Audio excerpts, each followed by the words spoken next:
ನೋಡಿ, ತುಮಕೂರು ಜಿಲ್ಲೆಯ ಹೊನ್ನೇನಹಳ್ಳಿ ಅಂತಕ್ಕಂಥ ಒಂದು ಸ್ಥಳದಲ್ಲಿ ದಿವಂಗತ ನಟಿ ಶಾಶ್ವತವಾಗಿ ಕನ್ನಡಿಗರ ಮನಸ್ಸಲ್ಲಿ ಹಾಸುಹೊಕ್ಕಾಗಿರೋಂಥ ಹೆಸರು ಅಂದರೆ ಅದು ಮಂಜುಳಾ ಅವರು. ಅತಿ ಕಿರಿಯ ವಯಸ್ಸಿಗೆ ನಮ್ಮನ್ನೆಲ್ಲ ಬಿಟ್ಟಾಗಲೂ 40 ವರ್ಷಗಳು ಅವರು ಬಿಟ್ಟು ಹೋದರೂ ಕೂಡ ಇವತ್ತು ಕೂಡ ಮಂಜುಳಾ ಅವರ ಅಭಿನಯದ ಚಿತ್ರಗೀತೆಗಳು ಅಥವಾ ಚಲನಚಿತ್ರ ಬಂದಾಗಲೂ ಕೂಡ ಈಗಲೂ ಟಿ ವಿ ಮುಂದೆ ಕೂತು ಜನರು ನೋಡಿ ಎಂಜಾಯ್ ಮಾಡ್ತಾರೆ. ಎಸ್, ಇದೇ ಮಂಜುಳಾ ಅವರ ಸಮಾಧಿ. ನಮ್ಮ ಲಾಯರ್ ಸಾಹೇಬ್ರು ಇವತ್ತು ಇಲ್ಲಿ ಕರ್ಕೊಂಬಂದಿದ್ದಾರೆ. ಸರ್, ತುಂಬ ಚೆನ್ನಾಗಿ ಸ್ಪೇಷಿಯಸ್ ಆಗಿದೆಯಲ್ಲ ಸರ್? ಒಂದು 30-40 ಇರಬೇಕು ಸರ್. ಜಾಗ ತುಂಬ ಇದೆ. ಈ ಕಂಪ್ಲೀಟ್ ನೀವೇನು ಈ ಕಾಂಪೌಂಡ್ ನೋಡ್ತಾ ಇದ್ದೀರಿ, ಇಲ್ಲಿಂದ ಈ ಕಂಪ್ಲೀಟ್ ಮಂಜುಳಾ ಅವ್ರಿಗೆ ಸೇರಿದ ಅವ್ರದ್ದು ಪಿತ್ರಾಜಿತ ಆಸ್ತಿ ಇದು. ಇವತ್ತಿಗೆ ಇದೆಲ್ಲ ಲೇಔಟ್ ಆಗಿದೆ. ಇಷ್ಟು ಜಾಗವನ್ನು ಮಾತ್ರ ಅವ್ರು ಉಳಿಸ್ಕೊಂಡಿದ್ದಾರೆ.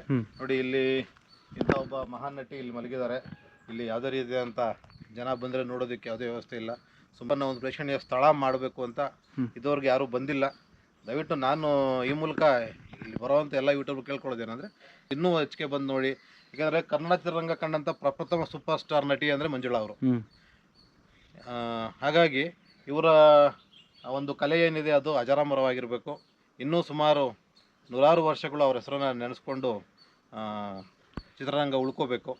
ಹಾಗಾಗಿ ಅಂದರೆ ತುರ್ತಾಗಿ ಈಗ ಏನಂತಂದರೆ ಇದನ್ನು ಅಭಿವೃದ್ಧಿ ಮಾಡಿ ಸರ್ಕಾರ ಕೂಡ ಇಲ್ಲಿ ಒಂದು ಅಭಿವೃದ್ಧಿ ಮಾಡಿ ಒಂದು ಸ್ಮಾರಕವನ್ನು ಮಾಡಿ ಮಂಜುಳಾ ಅವರ ಹೆಸರನ್ನು ಚಿರಸ್ಥಾಯಿ ಉಳ್ಕೊಳ್ಳೋ ರೀತಿ ಮಾಡಬೇಕು ಅಂತ ನಾನು ಕೂಡ. ಖಂಡಿತ ಸರ್. ಈ ಮೂಲಕ ನಾವು ಕೂಡ ಅಷ್ಟೇ ಕನ್ನಡ ಚಿತ್ರರಂಗ ಆಗಿರ್ಬೋದು, ಸಂಬಂಧಪಟ್ಟ ಸರ್ಕಾರ ಅಧಿಕಾರಿಗಳಾಗಿರ್ಬೋದು, ಖಂಡಿತ ಇದನ್ನೇನಾದರೂ ಇವತ್ತೇನೋ ಉಳಿಸ್ಕೊಂಡಿದ್ದೆ ಆದರೆ ಇವತ್ತು ಕೂಡ ಮಂಜುಳಾ ಅವ್ರನ್ನ ಇಷ್ಟಪಡೋವಂಥವ್ರು, ನಮ್ಮ ಮಂಜುಳಾ ಅವ್ರ ಸಮಾಧಿ ಹೇಗಿದೆ ನಾವು ನೋಡಬೇಕು ಅನ್ನೋರು ಈ ವಿಡಿಯೋ ನೋಡಿ ಖಂಡಿತ ಒಮ್ಮೆ ಇಲ್ಲಿಗೊಂದು ಸರಿ ಬಂದು ವಿಸಿಟ್ ಹಾಕಿ ಗಮನ ತೊಗೊಂಬನ್ನಿ. ಇದು ಒಂದು ಪ್ರೇಕ್ಷಣೀಯ ಸ್ಥಳ ಆಗಲಿ. 100 ಸಂಖ್ಯೆಯಲ್ಲಿ ಜನ ಬಂದು ಮಂಜುಳಾ ಅವರ ಸಮಾಧಿಯನ್ನು ಇಲ್ಲಿಗೆ ಬಂದು ನೋಡಿಕೊಂಡು ಹೋಗೋಂಥ ಒಂದು ವಾತಾವರಣ ನಿರ್ಮಾಣ ಆಗಲಿಕ್ಕೂ ಅಂತೇಳಿ ಈ ವಿಡಿಯೋ ಮುಖಾಂತರ ನಾವು ಕೂಡ ಆಶಿಸ್ತೀವಿ, ಆಗ್ರಹಿಸ್ತೀವಿ.